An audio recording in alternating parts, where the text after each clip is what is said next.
batwigishaga, ari abavuze ijambo ry'Imana batwigishaga, ari abasenze twigishwaga, buri wese yakuyemo ibye, ariko ndashima Imana yongeye kumpagarika hano imbere kugira ngo nyivugire. Izina ry'Imana rihabwe icyubahiro. Muzaniye amagambo cyangwa se muzaniye inkuru ivuga ngo kurenza amaso ibicantege bihesha umutima wizeye kunesha. Kurenza amaso iki? Ntabwo bisubiremo neza. Kurenza amaso iki? Kurenza amaso ibicantege bihesha umutima wizeye kunesha. Haleluya. Ndagira ngo umuntu wihuse adusomere cyane muri Yosuwa igice cya 14 umurongo wa 17 umurongo wa 7. Yosuwa 14 umurongo wa 7.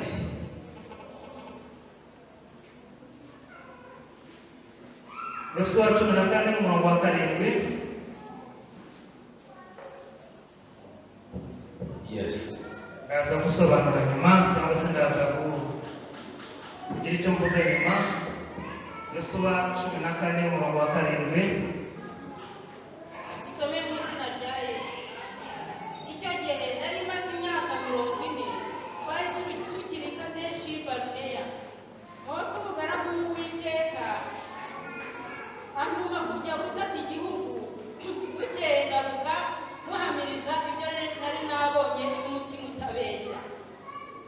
Ariko bene data twajyanye bahisha imitima y'abantu ubwoba. Njyewe nomatanye n'Uwiteka Imana yanjye rwose. Maze uwo munsi Mose ararahira ati ni ukuri igihugu wakandagiyemo kizaba gakondo yawe n'iy'abana bawe iteka ryose. Urakoze cyane. Ukiraho ukomeza muri Daniyeli 3:18. Daniyeli 3:18. Turi ku mutwe w'amagambo cyangwa se icyigisho cyo kuri uyu munsi kivuga ngo kurenza amaso ibicantege bihesha umutima wizeye kugira gute kunesha. Daniyeli 3:18.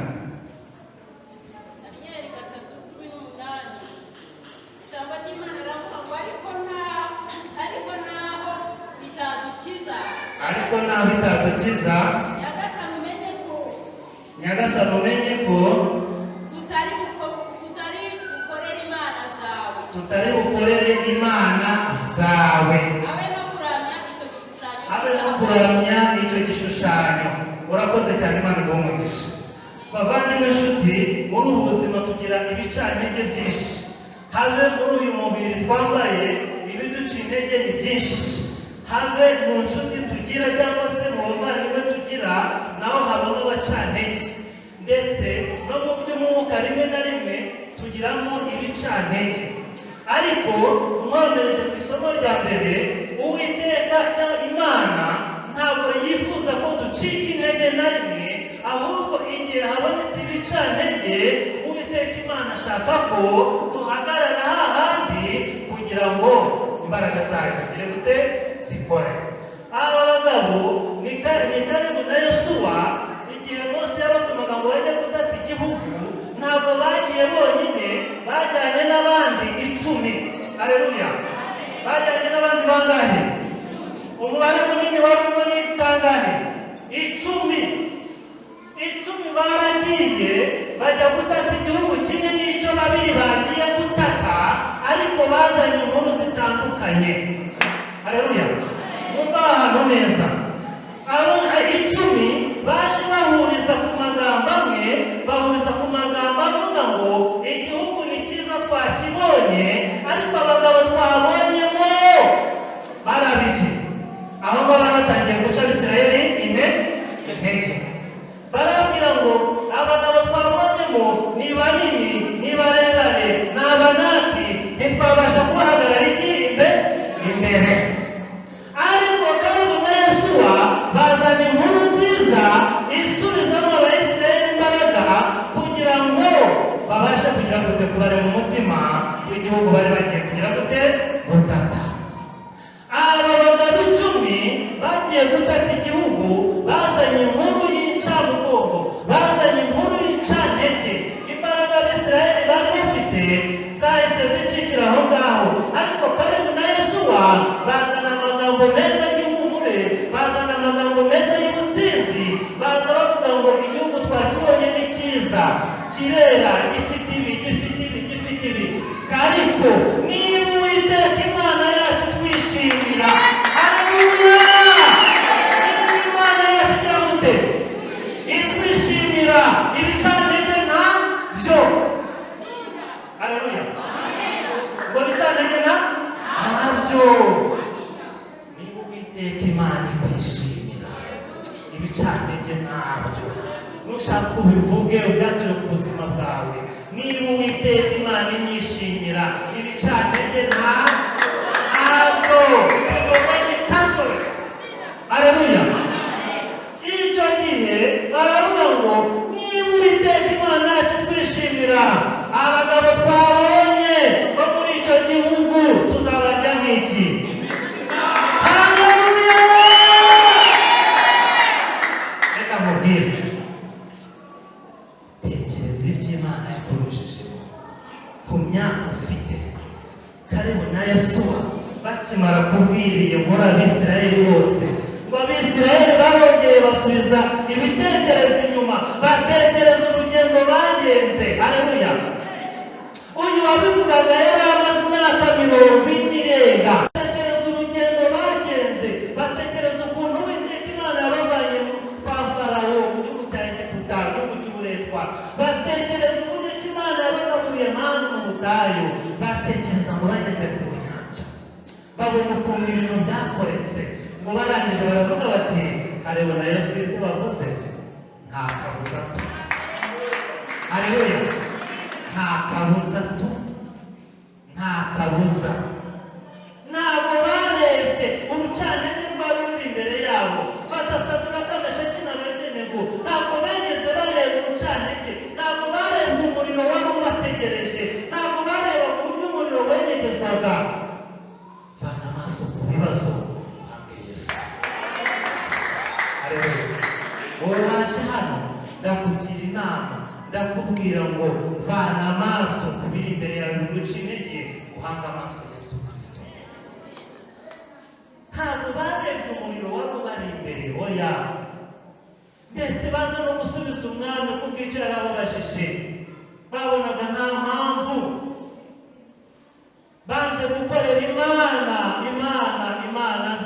Imana z'umwami, bahanga amaso Imana nyakuri, bahanga amaso Imana nyamana, bahanze amaso Imana nyamana.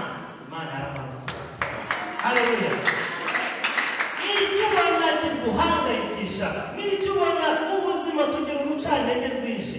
Urucantege ufite imbere yawe ni uruhe? Wiruhanga amaso, hanga amaso Imana. Haleluya. Hanga amaso iki? Imana. Ndimo ndihuta, ntabwo ushaka gutinda. Reka mbabwire ikintu kimwe. Dawidi igihe yajyaga gusura bene nyina ku rugamba, yaragiye, ariko igihe yajyaga hari muza njya nkunda cyane muri Samweli 32 ndibaza 32, muri Samweli 17:32-35 hari aho njya nkunda cyane, ngo Sawuli abwira Dawidi yafashe umwanzuro wo kujya ku rugamba kuko yabonaga umufilisitiya w'ibigango wari waratitije ubwoko bw'Imana, wari warabahejeje mu myobo, wari warabahejeje mu bibaya. Haleluya. Yari yarabahejeje hehe? Mu kibaya. Ese mu kibaya hari ikiza kibaho? Amagufa yumye gusa. Wari yabahejeje mu myobo, abandi yabahejeje mu kibaya. Ngo igihe yagendaga, ngo yagendera Sawuli aramubwira ati uyu mufilisitiya w'ingiza karahazajya he, uyu mufilisitiya w'ingiza udakoreka, uyu mufilisitiya usuzugura ubwoko bwacu gutya, ndashaka kujya kurwana nawe. Uzi amagambo umwami yamubwiye? Amagambo y'urucantege. amagambo amurimita, ni amagambo acamo kabiri igitekerezo yari afite, ni amagambo yagombaga gutuma Dawidi adakomeza umushinga wo kujya kurwanya Goliyati. Aramubwira ati uri umusore, hano bwavuze ngo uri umusore gusa, ngo uri umusore w'umugenda. Urazi ikinyarwanda hari umusore w'umugenda icyo ari cyo. Ntabwo wabasha guhangana n'uriya mugabo umenyereye iby'urugamba, umenyereye iki w'ibigambo bingana kuriya, ndetse ubusobanuro bwa Bibiliya baravuga ngo uri agashishi imbere ye. Ariko si urwo rwari ubucane, ariko Dawidi ngo yongera gutekereza, yibuka uburyo Imana yabanye nawe, yibuka igihe gusa tujya dukora ntabwo tujya dutekereza inyuma ngo twibuke iby'Imana yadukoreye, ahubwo by'ako kanya bikaza ari ubucantege, kandi inyuma hari iby'Imana yakoze byari birenze n'ibyo ngibyo. Haleluya, haleluya, haleluya. Umugoroba ndakubwira, kurenza amaso ibicantege bihesha umutima wizeye kugira ngo kunesha. Haleluya.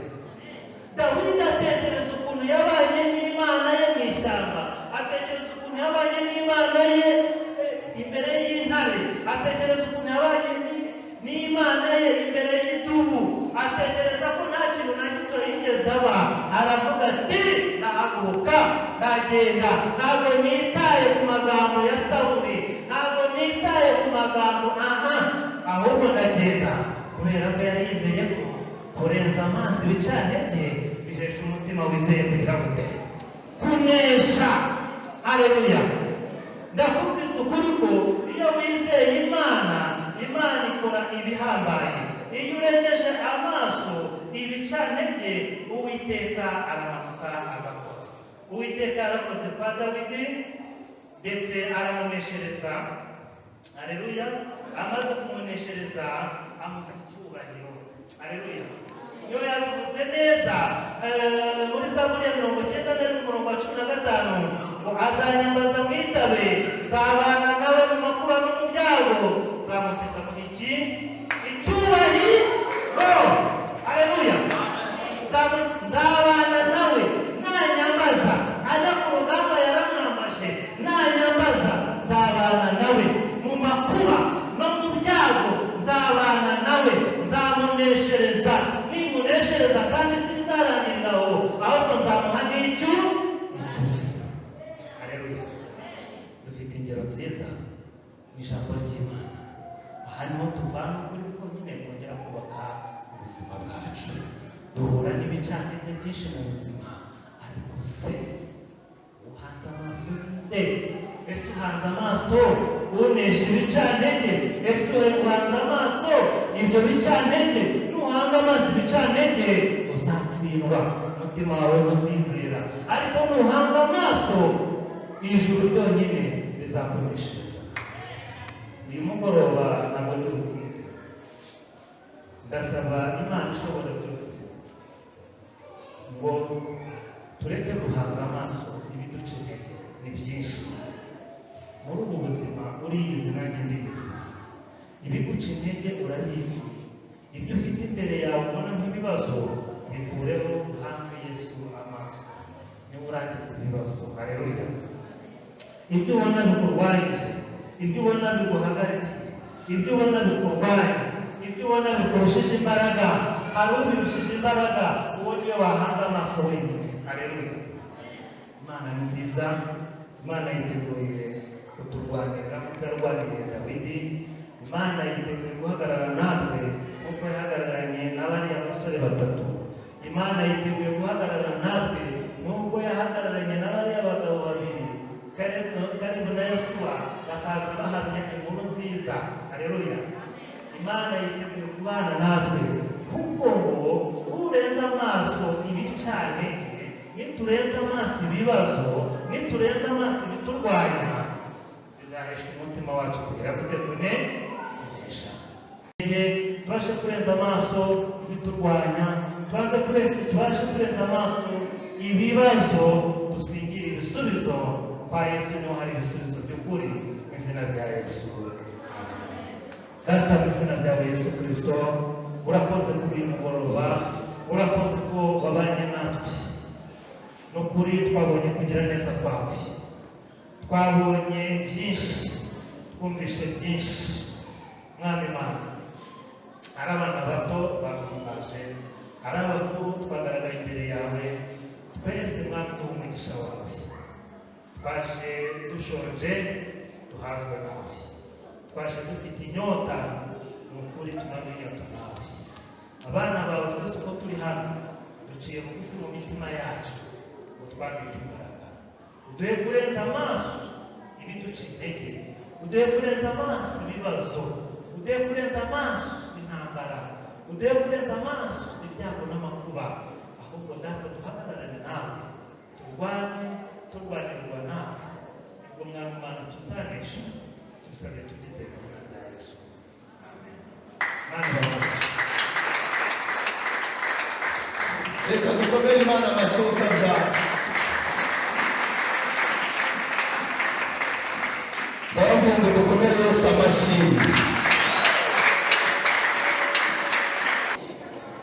Ubuhanuzi Imana yampaye rero uyu mugoroba, reka dutange vuba vuba. Turabubona mu byakozwe n'intumwa ibice 28 duhereye ku murongo wa 5. Ni umurongo nagiye gusoma nindangiza ntanga mesaje. Byakozwe n'intumwa 28 murongo wa 6. Haravuze ba bandi bategereza yuko ari mubyimbe cyangwa ari mupfe akindutse, ariko bamaze umwanya munini bakibitegereje babona ntacyo abaye, barahindura bati ni Imana. Ndagira ngo musubire, ndaje mubwire amagambo arindwi Imana yabwiye uyataha. Niba n'uyu munsi wowe uri kurya ibishimbo, ndakwatura y'ijambo, uragira ngo inama zabonetse, urabizera Imana.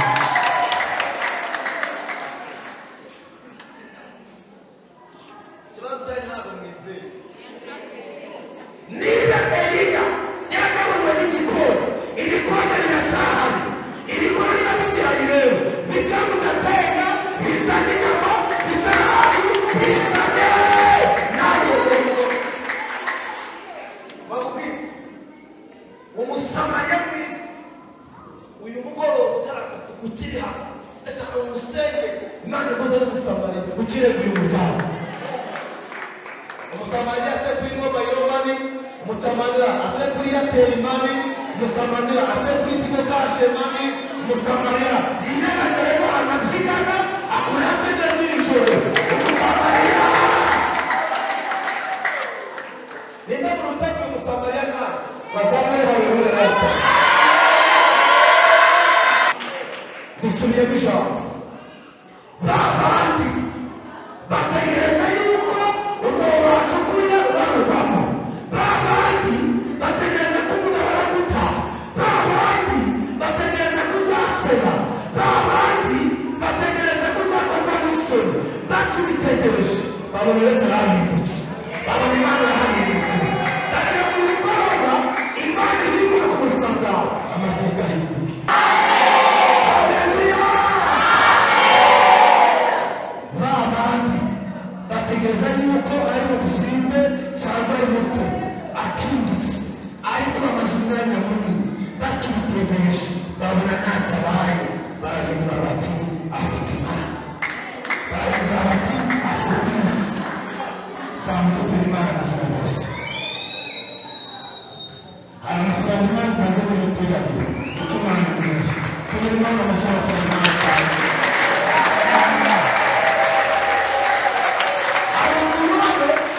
Yari kure y'umugabo we, ariko Imana irambwira ngo igurije n'umugabo wawe, igurije n'umugabo wawe. Hano babona Imana yanyeretse, bafashe ubuzima bwe babushyira mu isashi, babuta muri tuwarete. Irambwira ngo naho bagutaha Yesu abategera, Yesu abategera. Zamukigenda bakiri umugisha mu izina rya Yesu. komera Imana amashyi.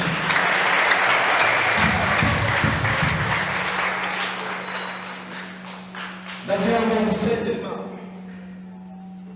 zamura ibiganza ibyo byacu ari ibintu by'umugisha zamura guhera uyu munsi nakira imbaraga z'Imana mu buzima bwacu guhera uyu munsi icyandwanaga cyisubiza inyuma mboneye gukizwa ndakinesheje komera Imana amashyi atunesheje.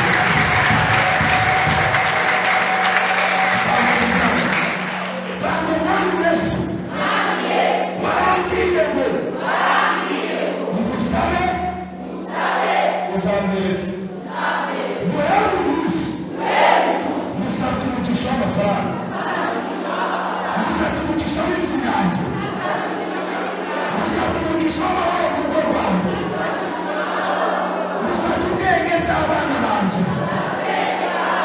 musabye kwikorera musabye kuzakunzamura Mwami Yesu ndizeye ko ba bandi bari bazi ko nzaseba ntabwo bikimbayeho ahubwo icyo wavuze nicyo nakimwe komera Imana amashyi mu izina rya Yesu.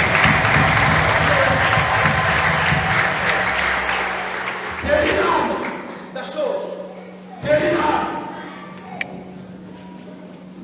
ndagira ngo mujye mwigisha gusenga banga guhera aka kanya imitego banteze ibashibukane ibashibukane ibashibukane guhera aka kanya ukuneye intambwe ntabwo nzasubira inyuma ahubwo ndakomeje komeza ndakomeje ndakomeje komeza komeza komeza komera Imana amashyi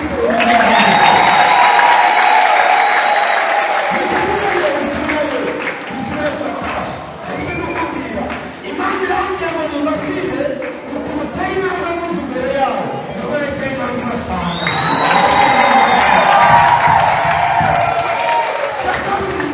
Imana irambwira ngo nibabwire igisuzuguro cy'abantu cyari kuri ku buzima bwawe Yesu arakirangije.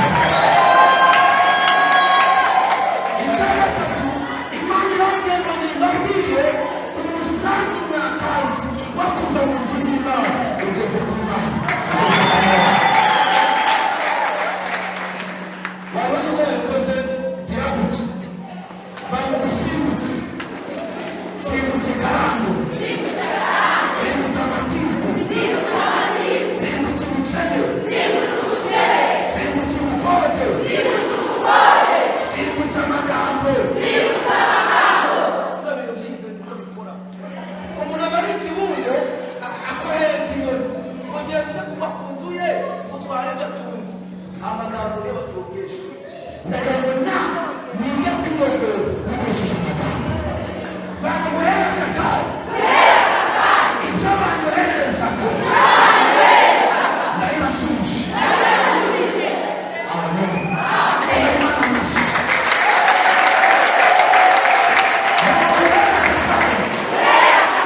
Nashyira imbaraga zo kunesha ibyaneshaga. Banga wese atawe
kabiri masenge byifuza nakira umwe kuri umwe umwe kuri umwe ntanga inama umwe kuri umwe guhera saa 3 kugeza saa 8 gusa ku cyumweru tugira iterambere ryo kubohoka imana baguhoreza kutarisa niba wabohotse nanjye mazamure haleluya nigitacire mazamure haleluya zamure mwibaza guhesha umugisha haleluya kino cyumweru ikintu cyose abantu bavuze kutazagera mu gihugu cyacu